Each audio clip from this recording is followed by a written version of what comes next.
korang kena save bateri tau kalau nak beli Perdua EV.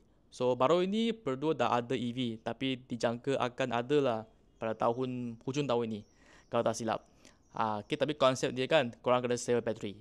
Pandai hantam lah kata kenapa kena save. Saya beli EV kan bukan termasuk bateri itu lah.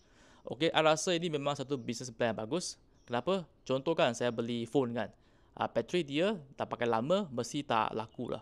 Maknanya dia tak tahan. Kalau dulu boleh tahan 12 jam, kalau sekarang boleh tahan 8 jam saja, macam itu. So sama juga untuk bateri kereta. Tapi EV ni masih baru lagi tau di Malaysia. So kita tak pasti lagi lepas 5 tahun kan bateri dia macam mana.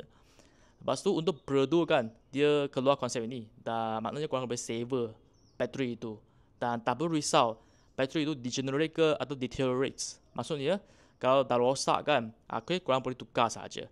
So dia guna konsep saver bateri itu. Okay, dia takut dah akan menjejaskan second hand value dia sebab bateri rosak kan.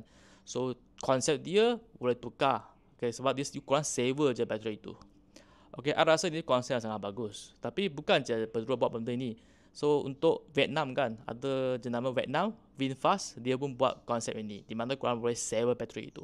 So tak perlu risau pasal bateri itu rosak ke macam mana kan.